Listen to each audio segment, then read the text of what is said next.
अस्सलाम वालेकुम everyone, this is Bilal from video वाली सरकार। और आज की इस वीडियो के अंदर हम अनबॉक्स करने जा रहे हैं Huawei Y9 2019 वेरिएंट को। ये मोबाइल फ़ोन एक दो दिन के अंदर पाकिस्तान की मार्केट के अंदर आ रहा है। 38,000 के अंदर आप इसको प्री ऑर्डर कर सकते हैं और प्री ऑर्डर करने की सूरत में आपको ये मोबाइल फ़ोन और इसके साथ कुछ और गिफ्ट जो हैं वो देखने को मिल जाएंगे। अब बात हो रही है गिफ्ट्स की, तो भाई ये मोबाइल फ़ोन भी आप में से किसी एक बंदे को मैं गिफ्ट करने वाला हूँ।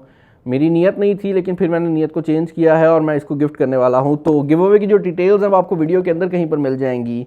इस मोबाइल फ़ोन की अगर बात करते हैं आप पाकिस्तान के अंदर, तो मेट 10 लाइट जो कि कुछ टाइम पहले पाकिस्तान में लॉन्च हुआ था, वो काफ़ी हद तक मिड रेंज का किंग बन गया था। और अब जो Huawei है उसने मेट 20 लाइट की जगह Y9 2019 को लॉन्च किया है और वो एक्सपेक्ट कर रहे हैं कि ये मोबाइल फ़ोन भी उसी तरह सेल होगा जिस तरह मेट 10 लाइट सेल हुआ था। तो हम देखते हैं कि आखिर Huawei ये चीज़ क्यों क्लेम कर रही है और आपको 38,000 में Huawei प्रोवाइड क्या कर रही है। एक आने वाली वीडियो के अंदर मैं आपको इसका रिव्यू बनाकर दिखा दूंगा। तो चैनल पर नए हैं, चैनल को सब्सक्राइब कर लें। अब अनबॉक्सिंग की तरफ चलते हैं। ओके जी, तो अगर आप इस मोबाइल फ़ोन के बॉक्स की बात करते हैं तो इसका बॉक्स काफ़ी हद तक Huawei Y9 2018 जैसा ही है। सामने की तरफ Y9 लिखा हुआ है और एक बेसिक डिफरेंस जो है वो यहाँ पर 2019 लिखा हुआ है। उसके अलावा फ्रंट साइड से जो बॉक्स है वो काफ़ी हद तक सिमिलर है। इसके अलावा साइड पर भी मोबाइल फ़ोन की डिटेल्स दी गई हैं और नीचे वाली साइड पर कुछ ऐसी इन्फॉर्मेशन लिखी गई है जो कि आप लोग काफ़ी हद तक इंटरेस्टेड होंगे सुनने में। इसके अंदर जो इंटरनल स्टोरेज है वो आपको 64 GB की मिलती है और जहाँ तक बात है रैम की वो 4 GB है। कलर जो कि मुझे काफ़ी ज़्यादा पसंद आ रहा है वो सफ़ायर ब्लू है। अब देखने में आएगा कि इसकी जो फाइनल फिनिश है वो किस तरह आती है। तो हम इस बॉक्स को ओपन कर लेते हैं और देखते हैं कि हमें क्या क्या चीज़ें देखने को मिलती हैं। आपको यहाँ पर आपका वारंटी कार्ड देखने को मिल रहा है। ये 1 साल की वारंटी के साथ आता है। और अगर मैं इसका ये रैपर यहाँ से रिमूव कर लूँ तो आप लोग देख सकेंगे कि बॉक्स के अंदर सबसे पहली चीज़ जो कि आपको देखने को मिलती है वो आपकी डिवाइस है, जिसके ऊपर कुछ डिटेल्स दी गई हैं।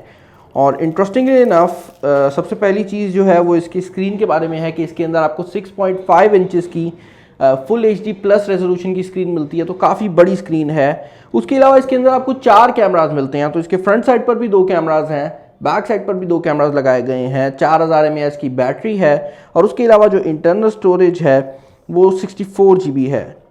और फ़ोन देखने में काफ़ी अच्छा लग रहा है। इनफैक्ट इसका जो गिव अवे है वो शायद मैं रिग्रेट करूं, क्योंकि इसका जो कलर है वो काफ़ी ज़्यादा खूबसूरत है और ये काफ़ी सटल कलर है। आपको बहुत ज़्यादा शाइन देखने को नहीं मिलती। ये काफ़ी डिसेंट लुक प्रोवाइड कर रहा है ये ब्लू कलर। यहाँ पर Huawei की ब्रांडिंग है। बैक साइड पर ड्यूल कैमरा सेटअप है और आपको एक कर्व देखने को मिलता है बैक साइड से, जिसकी वजह से ये फ़ोन होल्ड करने में काफ़ी अच्छा है। इस फ़ोन को मैं टर्न ऑन कर लेता हूँ और जितने टाइम में ये टर्न ऑन होता है हम उतने टाइम में जो बाकी चीज़ें हैं उनके ऊपर नज़र डाल लेंगे। बॉक्स के अंदर आपको आपका पेपर वर्क, एक एक्स्ट्रा स्क्रीन प्रोटेक्टर और उसके अलावा एक बैक केस और एक सिम इजेक्टर टूल मिल जाता है। इसके अलावा फर्दर इन द बॉक्स आपको एक पावर ब्रिक मिल रही है। और अगर आप इस पावर ब्रिक की बात करते हैं तो ये 2 एम्पेयर का जो करंट है वो प्रोवाइड करेगी, जिसका मतलब ये है कि ये क्विक चार्ज नहीं सपोर्ट करती। 10 वाट की जो चार्जिंग है वो ये सपोर्ट करती है, जो कि नॉर्मल से तेज़ है, लेकिन फिर भी ये क्विक चार्जिंग नहीं है। यहाँ पर एक माइक्रो USB की केबल है और उसके अलावा एक ईयरफोन्स हैं जो कि Huawei के काफ़ी हद तक दूसरे फ़ोन्स के ऊपर भी आप देख चुके हैं। ये काफ़ी टिपिकल ईयरफोन्स हैं। इस तरह के मैं पहले भी काफ़ी ज़्यादा देख चुका हूँ। तो मोबाइल फ़ोन यहाँ पर ऑन हो गया है। मैं इसको स्टार्ट कर लेता हूँ, सारा कुछ सेटअप कर लेता हूँ और उसके बाद देखते हैं। ओके जी, तो ये मोबाइल फ़ोन फाइनली सेटअप हो गया है। अब इसका जो फिंगरप्रिंट स्कैनर है वो एज़ यूजुअल बहुत ज़्यादा तेज़ है।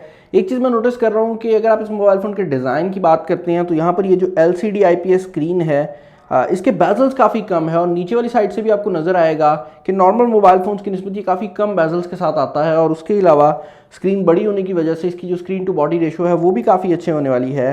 नीचे वाली साइड पर आपको आपकी नॉर्मल जो चार्जिंग पोर्ट और हेडफोन जैक है वो देखने को मिल जाता है। और ओवरऑल ये जो मोबाइल फ़ोन है एक काफ़ी अच्छी लुक प्रोवाइड कर रहा है। कैमरास की बात कर ली जाए तो फ्रंट कैमरा 16 मेगापिक्सल का है और आपको इस एक तस्वीर से ही अंदाज़ा हो जाएगा कि इसकी क्वालिटी कैसी है, लेकिन मैं इसके मुकम्मल रिव्यू में भी इसको टेस्ट आउट कर दूंगा। इसके अलावा जो बैक कैमरा है वो 13 मेगापिक्सल का है और दोनों ही कैमरास के साथ आपको एक सेपरेट सेंसर मिलता है जिसकी वजह से आपको फ्रंट और बैक साइड दोनों के ऊपर ही जो अपर्चर का मोड है वो देखने को मिल जाता है, जहां पर आप जो फोकस वगैरह है उसको चेंज कर सकते हैं। प्रोसेसर की बात कर ली जाए तो इस मोबाइल फ़ोन के अंदर जो प्रोसेसर लगाया गया है वो Kirin 710 है, जिसका मतलब ये है कि ये Huawei के बाकी जो मिड रेंज फ़ोन्स हैं उन्हीं की तरह परफॉर्मेंस प्रोवाइड करेगा। अब Kirin 710 जो है वो AI के भी कुछ मोड्स को सपोर्ट करता है, तो इसका मतलब ये है कि इसके जो कैमरा है उसके अंदर भी आपको AI की काफ़ी जो सपोर्ट्स हैं वो देखने को मिल जाती हैं। जहाँ तक बात है बिल्ड क्वालिटी की, तो यहाँ पर आपको जो बिल्ड क्वालिटी है वो मुकम्मल तौर पर प्लास्टिक मिलती है, तो ये प्रीमियम मेटल से नहीं बनाया गया, बल्कि यहाँ पर आपको प्लास्टिक जो बिल्ड है वो देखने को मिल रही है। इसकी साइड्स भी प्लास्टिक की हैं, और प्लास्टिक का एक मसला होता है कि ये आसानी से स्क्रैच हो जाती है, लेकिन अगर आप इसके ऊपर केस चढ़ा कर रखते हैं तो आपको ज़्यादा मसला नहीं आने वाला। लेकिन यहाँ पर आपको अगेन मेटल की जो बिल्ड है वो देखने को नहीं मिल रही। इसके अलावा ऑल इन ऑल ये काफ़ी सॉलिड परफॉर्मर डिवाइस लगती हुई नज़र आ रही है, और इसका जो रिव्यू वीडियो है वो भी मैं जल्दी अपलोड करूंगा, और उस रिव्यू वीडियो के अंदर मैं आपको बताऊंगा कि इस मोबाइल फ़ोन को किसने जीता है। और गिव अवे के जो रूल्स हैं वो हमेशा की तरह मैं काफ़ी सिंपल रखने वाला हूँ, आपको करना कुछ नहीं है। इस वीडियो को शेयर कर दें, चैनल को अगर सब्सक्राइब किया हुआ है तो ठीक है, अगर नहीं किया हुआ तो चैनल को सब्सक्राइब कर दें, और उसके अलावा इस वीडियो पे कोई भी चीज़ कमेंट कर दें। और अगर आप लाइक कर देंगे तो वो अच्छा है, ज़रूरी नहीं है, लेकिन अगर आप लाइक कर देंगे तो आपके भाई को ज़रा खुशी हो जाएगी, ज़रूरी नहीं है। उसके अलावा कुछ ज़्यादा इंपॉर्टेंट नहीं है। अगर आप नोटिफिकेशंस वगैरह को टर्न ऑन कर लेंगे तो उसका फ़ायदा ये होगा कि जब रिव्यू अपलोड होगा तो इसकी जो रिव्यू की वीडियो है वो आपको रिसीव हो जाएगी, और आप में से कोई एक बंदा इस मोबाइल फ़ोन को अपने घर ले जाएगा। आई होप आपको आज की वीडियो पसंद आई होगी। अगर आपको ये वीडियो पसंद आई है तो इसको ज़रूर लाइक कीजिएगा। मुझे कमेंट्स में बताइएगा कि नेक्स्ट वीडियोज़ में क्या इंप्रूव किया जा सकता है। इस वीडियो में इतना ही, अपना ख्याल रखिएगा, नेक्स्ट वीडियोज़ में मुलाकात होगी। This is Bilal signing off, अल्लाह हाफिज़।